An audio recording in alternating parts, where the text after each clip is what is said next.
Hi fourth graders, welcome to our next math lesson. Today we're going to be talking about connecting place value and multiplication. Our goals are to use place value reasoning to help us multiply, and we are also going to practice modeling an area problem using tens, and we're also going to practice factoring tens. We're going to talk about commutative property, associative property, and factoring tens. You're familiar with this place value diagram, and here you can see we have two tens. 2 times 10 equals 20. Well, now we have two lots of 10 tens. 20 tens.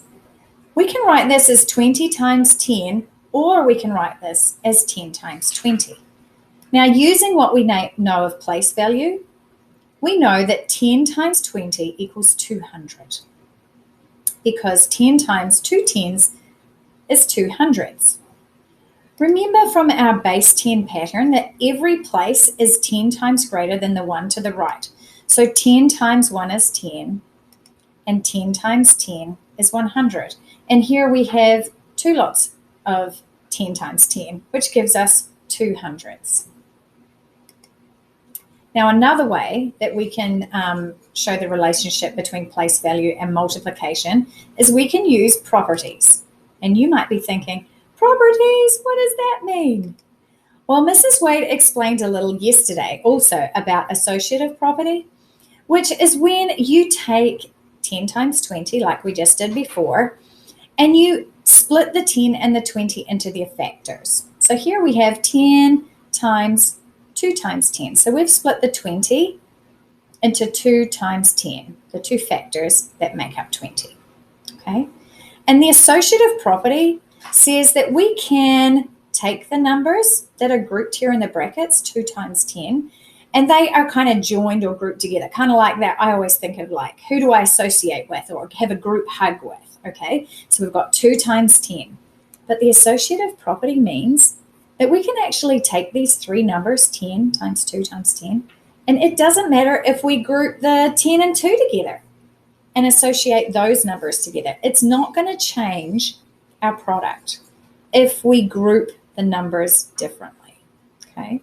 Put different numbers inside the brackets. So here you can see we've changed 10 times 2 times 10, but instead now we've got the brackets and we're grouping 10 times 2 together.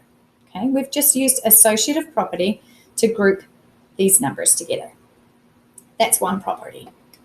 The second property is the commutative property. And I've got this little car here to remind me that that's kind of like going commuting. So you drive from one place to another. And I sort of think, right, numbers on one side of the equal sign can commute to another place. So here inside our brackets, we had 10 times 2. But here they can commute and move around. So now we have 2 times 10. And it's not going to change the product. So we can use this property to just rearrange the numbers on one side of the equal sign. And it's not going to change the answer. But it helps us if we can rearrange the numbers. Because if we want to use the associative property again, we want to get those tens grouped together because we know place value. We know that 10 times 10 equals 100. So now we want to group the 10 times 10 together so that we have 2 times 100 equals 200. So we've used these two properties to kind of rearrange what order the numbers are in and also the way that we're grouping the numbers within brackets to help us solve our multiplication problem. And remember, that whenever we have 10 times any number of tens, it gives us that number of hundreds. So when we have 10 times 20, that is 10 times 2 times 10, which gives us 200s in the end. Now we're going to practice solving an area problem using tens. So here we have, what is the area of a 30 times 30 square? So we're going to divide the square into 10 by 10 squares of 100 to help find the area. So think about what we did yesterday with the area model with Mrs. Wade. 30 times 30. So we are going to split it up and we're going to say, okay, we have 30 dots going down and 30 going across. Because we're using place value, we're going to split each of those 30s into groups of 10. So you can see that I've done that here. We've got 10 plus 10 plus 10 along the side, and then 10 plus 10 plus 10. Okay. Now inside each of those squares, there's 10 across and 10 down, which is 10 times 10, which is 100. If I joined all of those dots together, there would be 100 tiny squares inside each of these red squares. This is going to help us find the area of this shape. Another way to help us is to factor the tens. So our problem is 30 times 30. And to factor the tens, that means we're going to rewrite this multiplication equation with tens as a factor. Remember, when we're multiplying, a factor times a factor gives us the product. So if 30 is our product, what times 10 equals 30? Using 10 as a factor. Well, we know 3 times 10 equals 30 times 3 times 10 equals 30. So we have split each of these numbers into a group with 10 as a factor. Okay. Now we're going to use those properties we've talked about because we want to get those tens together to help us with our place value. Okay, so let's regroup and have the tens together, and that gives us our threes together here. Okay, so we still have 3 and 10 and 3 and 10 in here. We still have exactly the same numbers. We've just rearranged them. We've used our commutative property, right? And we've just moved the 3 and the 10 around. Now we can simplify because this 10 times 10 we know equals 100. And 3 times 3 equals 9. So if we solve, we get the answer 900. What is the area of a 30 times 30 square? It is 900. So we have figured it out by factoring the tens. Okay.